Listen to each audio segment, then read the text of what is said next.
Hello everyone, I hope everybody's doing okay and staying safe. Today I wanna go over a new build.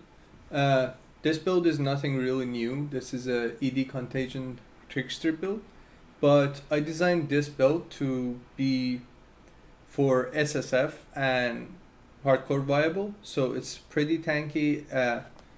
Let's explain a little bit about what's the defining factors when you want to play a hardcore character and SSF character. In SSF, there's no trading. So when you are designing a build, you definitely want to keep that in mind, meaning that you cannot count on any uniques that you're gonna get. You cannot buy any even cheap uniques, which means that the build should not rely heavily on any uniques. And if it does rely on any uniques, it should be obtainable through farming for cards for the a specific character or for the specific unique, or it needs to be by some means farmable. The Essence Strain has been a staple of SSF builds because it generally doesn't require any uniques to feel really that great. Like it does feel very good, but like without any uniques, it still feels very rewarding and has a great playstyle. Some people do not like the playstyle because it has like a 1-2 tap. Basically, you cast your Contagion and then you cast your Essence Drain, and that's generally how you deal with white mobs or like mapping basically during your mapping character. And in SSF, generally, there's another thing that you want to keep in mind. Generally, you need to have like two types of character. Like, never play SSF with only one character.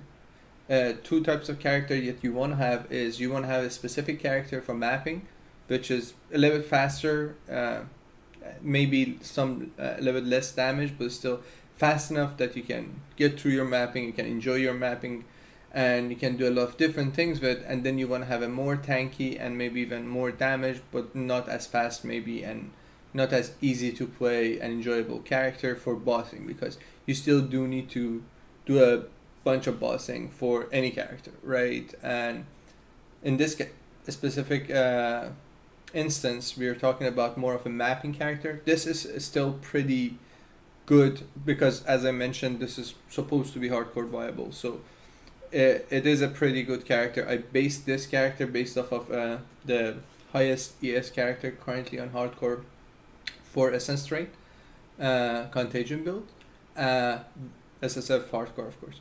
But what I mean is that this is still gonna be a pretty tanky character. Nonetheless, I would not like to take this into a boss fight if I have any other character that's better suited for that. And we don't know, like currently when I'm recording this, we don't know what's gonna be the next league, right? So the league mechanic is still up for debate, but I haven't seen any leagues harder than what we just had, Delirium, and because of that, I feel like this can comfortably do mapping in Delirium content. Because of that, I feel like if even if there's like another hard league for mapping characters, then this will still do just fine. So let's go over the general gist of like what you're gonna do. I'll go briefly over leveling as well because we do have the transition to CI for this character. But this is a level currently, this is gonna be 92, right? So this is a character at level 92. I added these two strengths nodes, and basically you still need a little bit of dexterity on one of your gear spots. But if you can get strength somewhere else, you're gonna go back to level 90. So this is the character at level 90. Uh, you Let's go over the leveling. While leveling, you're definitely wanna level as a life character, and because of the how Essence Strain works, it's gonna be still tanky. You wanna go for all the life nodes that you have early on, like the lives that you have here, the lives that you have here, and later on with all the respec points and all the regrets that you're gonna get, you wanna respec back out of life into the ES when you feel comfortable, maybe around level 78 or maybe even higher if you don't feel comfortable, or maybe lower if you feel comfortable. From a defensive perspective, we have CI, which is really nice because you don't have to worry about chaos damage. You're immune to chaos damage, and as such, you're immune to poison. You have some block. You have a little bit of dodge, nothing to brag about. But block is really important for mapping characters, and I did wanted to put out a video going over defenses in Path of Exile. Let me know if anybody needs like a reminder, or if they feel the need for me to maybe put out like a 10-minute, 15-minute video going over all the different layers. But when you are getting hit multiple times and you cannot avoid it, this is block is not reliable for bossing, right, at all. But for mapping, when you're getting hit 10 times, maybe by lower damage numbers, this is gonna be a 30% damage reduction, which is really nice. And we have 10k ES, we have energy leech, which is really nice, energy shield leech, and this doesn't get calculated correctly, but it's still 20% of energy shield easily. And then you have about 1.6 1.7 ES regen, which I'm going to talk about as well, how you get that. But generally in this basically passive tree, what we are going for is as much chaos damage over time and chaos damage in general as we can, or damage over time as we can. We are going for as much ES as we can, and we are going Trickster because of like the Patient Reaper and Prolonged Pain to give us that damage over time multiplier that we really need, and skill effect, which is always nice with Essence Drain. And we go the route of Ghost Dance to be immune to stuns while you have cannot be stunned while you have Ghost Shrouds basically, and this will give us more ES and evasion chance, as you'll see here. Currently we have 32% block, 34% block and 30% spell block, as well as we have an evade chance of 36%, which is nice by itself. But at the same time, we are specifying the Stimulate flask to create a smoke cloud, which means that the enemy is going to be blinded if there's anything close to you, and that means that our evade chance is going to go way higher, even when there's like a boss, right? Because if I go to configuration and find the blind, you see we go to 72%, which is 72% of the chance is really good as a defensive layer, and then on top of that we have some block and some spell block. So from defensive perspective, these are our basically defensive layers. Immune to chaos damage, we have resistances, which is definitely you should. We have 1% lightning resistance on top of everything, which is not that much, but we have block and we have a good evasion chance. And there are different things that I'm going to talk about that you can do, but the most the thing that's hardest for us is going to be physical damage, because we don't have that much armor and our physical damage reduction is not that much. So, but from the play style of what we are playing, the ED Contagion, you're going to be more far away from enemies to hit you, and that's by itself is really nice. It's like a ranged character, right? And a ranged character by default has like a, for me that counts toward like a 30% or 40% damage reduction, because they're not next to you to be able to hit you every time.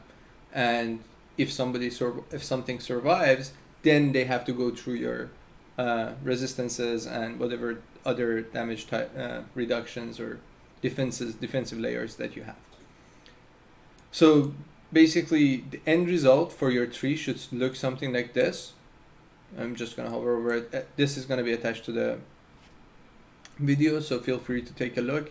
Keep in mind there's a lot of nodes that you do not really need to take, like these 3 nodes. If you can drop them, you're not gonna drop by that much ES. It's like 400 ES on top of a 10,000 ES. It's not that much. We do want the Whisper of Doom, because we do want to have the 2 curses, and I'll go over the skills, but the curses are going to be manual in this, or one of the curses is going to be at least manual in this case. And the only unique that we currently have is the spreading rot, which I'm going to talk about. Spreading rot you can get in Act 5, I believe. That's one of the uniques that you can get as a quest reward in Act 5. So you'll definitely be able to get it at Act 5. That's why I added it here. Other than that, we do not have any required uniques, but if you do happen to be able to, maybe with this character you can still farm Cyrus, no problem whatsoever. Keep that in mind. I'm not saying you cannot, but if and Crown of Immortal Eyes is not something hard to get. I believe the drop rate is somewhere around 1 in 4, so it's not that hard to get the Crown of Immortal Eyes. And this is not the perfect one. Just wanted to add what the original builder of this build who was playing this build had. But this is a pretty good one for us because all the transfigurations do, not the transfiguration of body, but the transfiguration of mind and soul does affect us. And because we are stacking so much ES, that's gonna be a bunch of our damage, like 25%, or not as much, maybe about dot DPS 15% of our damage. But even if you do not have it, it's very simple. You still have a lot of ES. You lose some damage, but not that much. But this is just ES basically. Hubris Silkwood ES. Why we want to go helmet ES and body armor evasion ES is if you take a look at the escape artist, we get 5 evasion rating per 1 maximum energy in our helmet. So the best course of action is either go ES evasion helmet or just go ES helmet, which gives us more ES, and then on top of that this will provide us some more evasion on top of it. And as the second line, +1 to maximum energy per 6 evasion rating on body armor. Same thing if you can do a hybrid, which you should for this case, or you can go full evasion rating and get some ES back on top of it. From the items perspective, there's nothing special about any of them. I try to, these are some pretty good items for SSF, keep that in mind so you can move toward. But when you start, you don't need 10k ES, you don't need that much damage basically. The only thing is if when you're playing SSF, exalted orbs are not really that important. So if you find something like this, which is going to be a pseudo 5 link for us, where we're going to do our Wither, then you may as well actually use it to do a damage over time and then multi-craft it for something good, like this one. This is, if you have the exalts and the recipe, this is, getting the recipe is not that hard. You can take a look at the wiki, but you can go through the quest lines and get basically the keys and get them multi-craft somewhat easily, because there are some of the major quests or major rewards basically for the Navali. So the prophecies are going to be very easy to follow and get to. Basically the can craft multiple modifiers or multi-crafting basically. Yeah, the same goes for everything else. The only thing is in this ring we get that 4%, 0.4% of chaos damage leashed as life, which is really nice for us. You do not really need it, but it's better to have it than not have it, especially when you're still playing the life version. It's going to be really nice.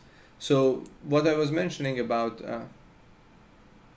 the region is that by default Essence Drain, if you read it, it gives you 0.5% of debuff damage as life, right? And because this is a region, regenerate 0.5% of debuff damage as life. And because this is a region and we do take Zealous Oath, that gets translated into ES for us, right? And that means that we are going to be very tanky in regards to being able to basically do get back up on our ES as soon as we get hit. So we have a we are very sustained in that regard. Other than that, yeah, that's pretty simple. We went over the items, nothing specific. As I mentioned, if you can get the Crown of Immortal Eyes, which is something that you can definitely target farm. It's not going to take that many times to be able to farm this. You should. Spreading Rot, you get that level 5, everything else just normal. From a skills perspective, we are using an SS Train. You can take a look. If you cannot do Empower or your definitely SS Train is one of the in chaos damage spells generally more levels is the king. So you may wanna like level up a couple of SS Trains and like get the 21, which is not gonna be that hard. Hopefully, the same goes with Empowers. But if you cannot have an Empower, you can always use an Arcane Sage like a level, depending on how much mana you're using. But you may wanna have like a Arcane Sage to the level of your Essence Train. And basically, how you would want to calculate is each time that you do an Essence Train, you should get your Arcane Sage up. But that's not that much damage reduction for the start, and then you will move on to the Empower.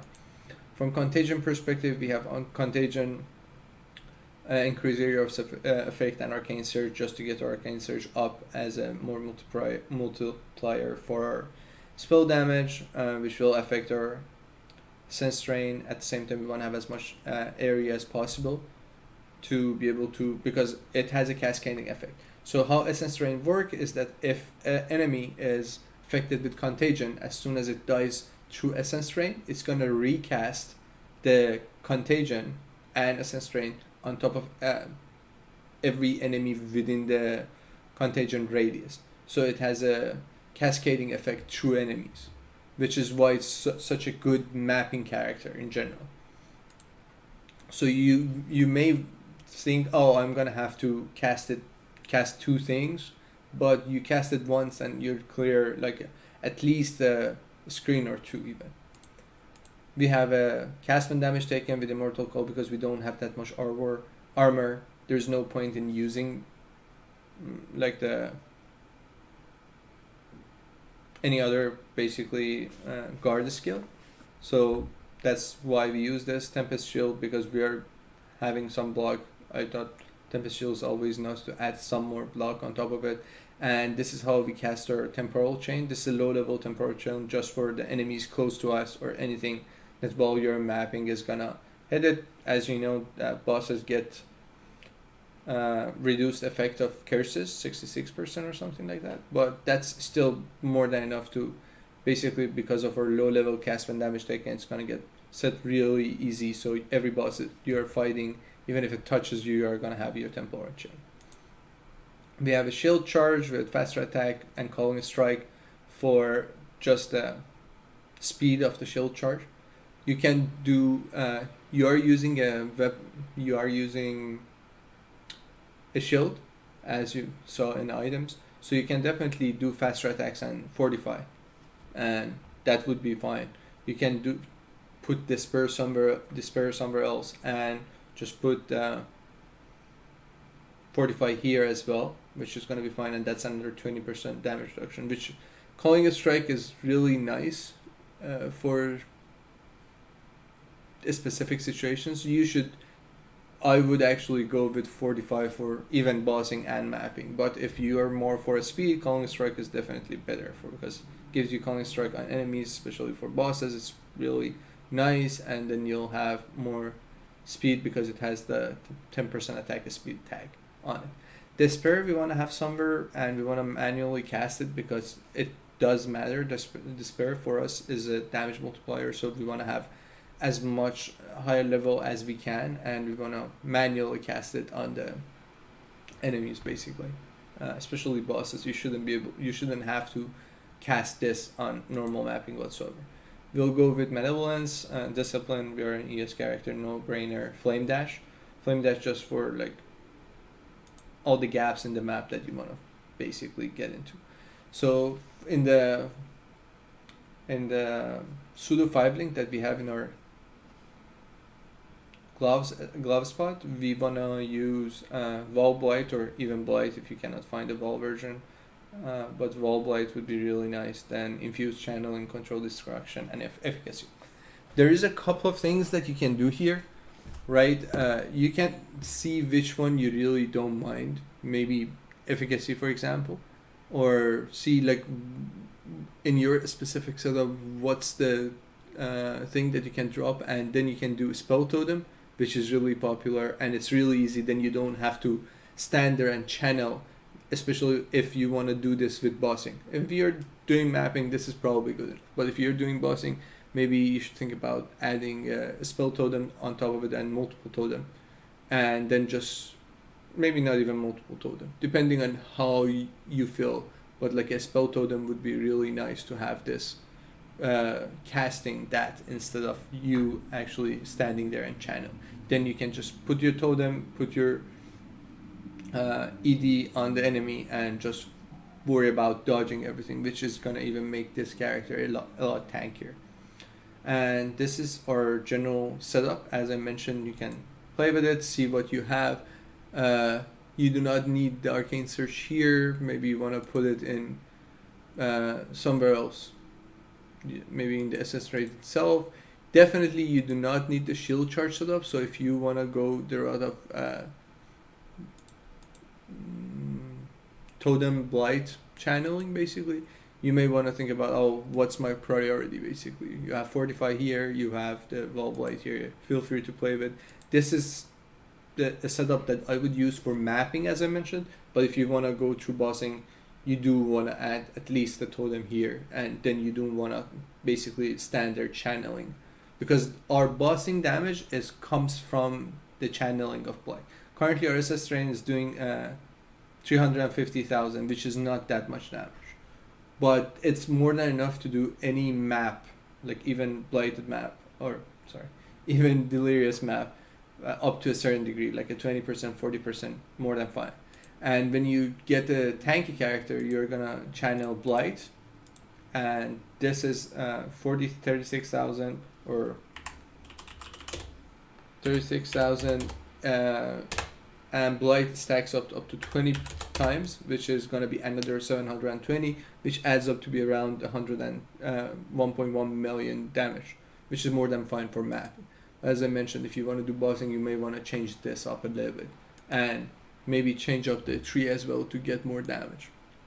But for just mapping, general mapping, it's more than fine. This is a very good and easy character to get you going in a SSF hardcore, or even just SSF standard, basically.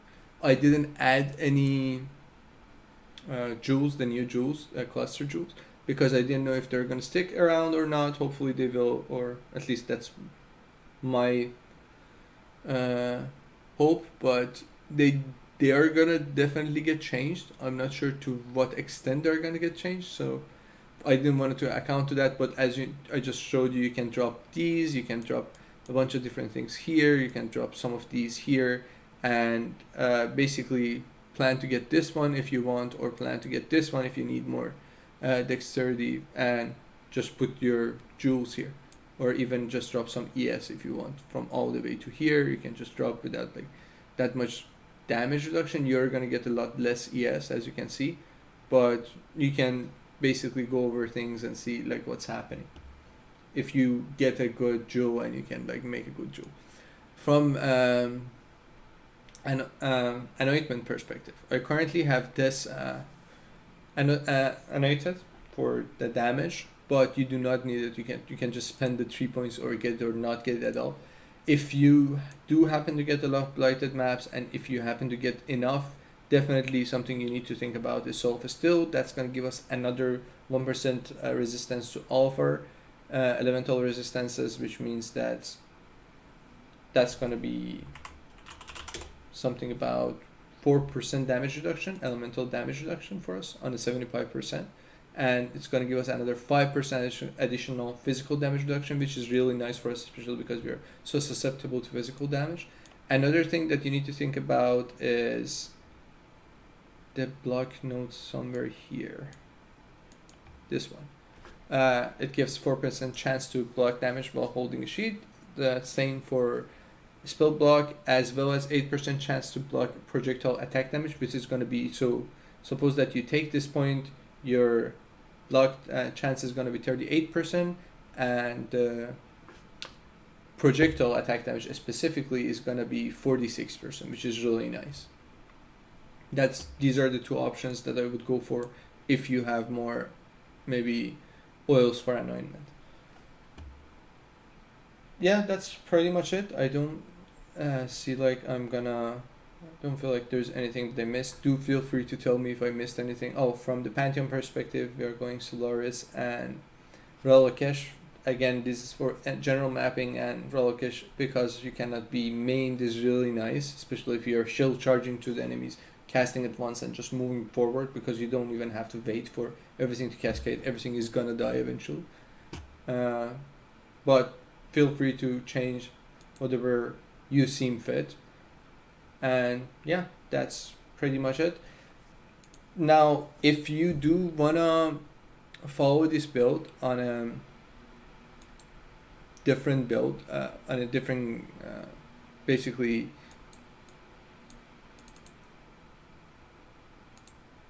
if you want to follow this build for maybe in, what do you call it?